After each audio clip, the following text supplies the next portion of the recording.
2025-2026 онд баталсан шийдвэр Хүүхдийн төлөө үндэсний зөвлөлийн ээлжид хуралдаан боллоо. Монгол улсад хүүхдийн эрүүл мэнд боловсрол хамгааллын асуудал хурц байгаа. Төрөлт буурж хүүхдийн эндэгдэл өссөн. Захим дарамттай хүчирхийлэл, зам тээврийн ослоороо хүүхэд хохирох тохиолдол нэмэгдэж байгааг ерөнхий сайд анхаарууллаа. Хүүхдүүд ээлтэй орчин хөгжлийн орон зай дутмаг байгааг онцолж Улаанбаатар хотод хүүхдийн ордон 2 байгуулахаа зарлалаа.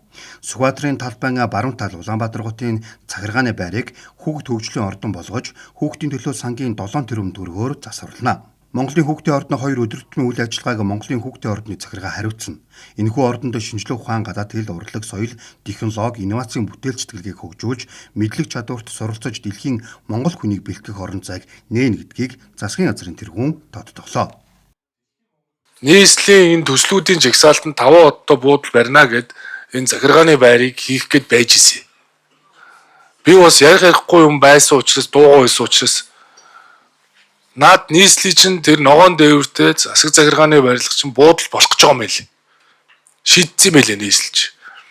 5 одтой буудал барих гэж шийдсэн байл. Тийм учраас би энийг буудал болчихоос нь өмнө хамгаалтанд авч байна. Тийм учраас би өнөөдөр хүүхдийн төлөө зөвлөлт шийдвэр гаргаад ядаж Монголын хүүхдийн ордны мэдлэлт байгдэ гэж бодож байна. Хүүхдүүд өөрсдөө ашиглах гингүүд сургуулийн удирдлагууд төлбөр авдаг гэсэн юм зөв зөв гаргаж ирсэн байгаа. Хүүхдүүдээс авсан судалгаараа гэх юм бол Улаанбаатар хотод нэг цагийн заалны төлбөр ойролцоогоор 50-аас 80 мянган төгрөг, хөдөө орон нутагт 30-аас 50 мянган төгрөг гэдэг.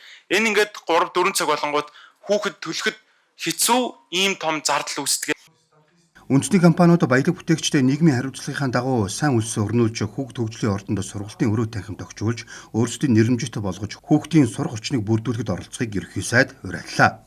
Хоцоод хүүхд төрүүлэх хүсэл сонирхол буурч байгаа нэг том шалтгаан нь хүүхэд өсөж хөгжих орчин нөхцөл муу байгаагаас болж байна. Сүүлийн жилүүдэд төрөлт буурч их хүүхдийн эндэгдэл өсөж байна. 2025 онд 53716 их амарцсан нь өмнөх оноос 3600-аар цөөн байна.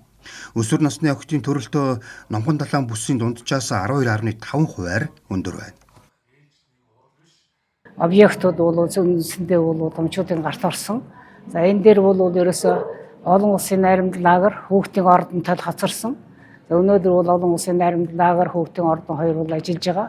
Харин сая ерөнхий сайд бол хүүхдийн баярын өмнө хуучин хотын захиргаа байсан газрыг хүүхдийн хөгжлийн ордон болгож зарлж байгаа явдал маш их талархалтай байна. Энэ тэр томчуудын гарт орсон зүйлүүдийг эхнээс нь бас багч гисэн нэг ч гисэн салгаж өгч байгаа явдал маш их хэрэгтэй байна. За хүүхдийн номын сан хэрэгтэй байна. Цаашлаад бол хүүхдийн кафег авч хүүхдүүд бага насны хүүхдүүд зориулсан энэ кафег ажиллуулмаар байна. Хүүхдүүдийг оролцуулъя, хүүхдүүдийг хүчрэх болгоё гэдэг тал дээр бас ярьлаа. Хүчрэх хүүхд байхад нэг чухал зүйл бол хүүхдүүд оролцох ёстой. Тэгэхээр хүүхдийн оролцоо гэдэг бол нэгдсэн үндэсний байгууллагын хүүхдийн эрхийн конвенцэд болон холбогдох бичиг баримт юу гэж хэлсэн бэ гэхээр хамгийн арслагдсан, хамгийн тусгаарлагдсан, хамгийн шовдрлогдсон тусламж дэмжлэг хэрэгтэй хүүхдийг нийгмийн амьдралд оролцуулах боломжийг хангахыг бол хүүхдийн оролцоо гэж байгаамаа. Тэгэхээр амьдрал дээр бол яадаг гэхээр яг энэ хүүхдүүд бол нийгмийн амьдралд оролцох, хөгжих энэ болцоо нь хязгаарлагдвал байгаа нөхцөл Монгол улсад байсаар байна. Тэгэхээр энэ тал дээр бас анхаараасай гэсэн санаа хэлээ. Хуралдаанаараа үндэсний зөвлөлийн 2025-2026 онд баталсан шийдвэр ажлын үр дүнг дүгнэн хүүхдийн эрүүл мэнд боловсрол, хүүхдийн эрх хамгаалтын ажлын одоогийн байдлын талаар авч хэлцээ. Монгол Улсын засгийн газраас нийгмийн сүлжээнд дэх хүүхдийн аюулгүй байдлыг хангах тухай хуулийн төслийн үзэл баримтлалыг баталж улсын их хурлд өргөн барихаар ажиллаж байна. Мөн үе тэнгийн дээрлэлтийн эсрэг хөтөлбөрүүдийг хэрэгжүүлж сургалтын байгууллага, гэр бүл болон нийгмийн бусад орчин дэх хүүхэд хамгааллын чиглэлээр уйлсан сэргийлэх, эрт илрүүлэх хариу арга хэмжээ авах, нөхөн сэргийх ажлуудыг хийхээр төлөвлөжээ. Нэг удаагийн гал унтраас арга хэмжээ авч хэрэгжүүлж болохгүй. За тийм учраас сургууль суурилсан хүүхэд хамгааллын тогтолцоог хийх хэрэгтэй байна. Яагаад сургууль суурилсан хүүхэд хамгааллын тогтолцоог бид хийх хэрэгтэй бэ? Сургууль дээр бид сургуулийн сэтгэл зүйч нарыг бид бэлдсэн өнгөрсөн хугацаанд төрийн үнэчин үндсэндээ 90 орчим сургуулийн сэтгэл зүйчтэй болсон. За мөн үдийн хоолыг 1-5 дугаар анги дээр өгж эхэлснээс шалтгаалж улбааж бид нар сургуулиуд дээр хоол зүйчдийг бэлдэж байгаа. 300 гаруй сургууль хоол зүйчтэй болсон байна. За тэгээд 500 гаруй сургуулиуд маань эмчтэй байгаа. За тэгээд нийгмийн ажилтан ажилладаг.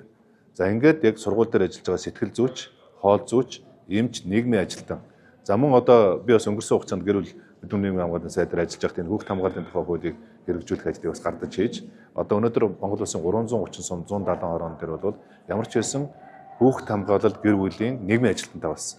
За ингээд одоо яг энэ хүүхд хамгааллын гэр бүлийн нийгмийн ажилтан за сургууль дээр суурилсан хүүхд хамгааллын багтаа хамтарч ажиллаж чадах юм бол сургуулийн орчинд цэцэрлэгийн орчинд одоо ямар ч байсан одоо энэ хүүхдийн хүчирхийллийн асуудлууд за мөн одоо хүүхдийн үе тэнгийн дээрлэхтийн асуудлууд дээр бид нар цэг тавьж болох юм байна гэж ингэж харж байгаа. За ер нь Монгол улсаас 210 гаруй мянган хүн гадаад байнгын оршин сууж байгаа. За 212 мянган хүнээс бол одоо нэг 60 орчим мянган хүүхдүүд байгаа.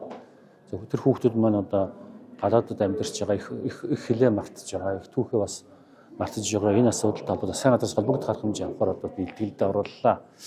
За бид нар энэ жил өнгөрсөн жилүүдэд гадаад байгаа гадаадд амьдарч байгаа монгол хүүхдүүд зориулсан олон арга хэмжээ авч хэрэгжүүлсэн. За үргэлжлүүлээд бид нар энэ жил гадаад байгаа монгол сургуулиуд зориулсан тоног төхөөрөмж сургалтын материал гэх мэт зүйлийг ханган нийлүүлэх чиглэлээр ажиллах юм бас төлөвлөгөө гаргаж бас сая танилцууллаа. Яагаад гэвэл одоо Монгол улсаас гадаад амьдарч байгаа маш олон хүүхдүүд жишээ нь Солонгосоос Монгол сургууль, Америктаас Монгол сургууль.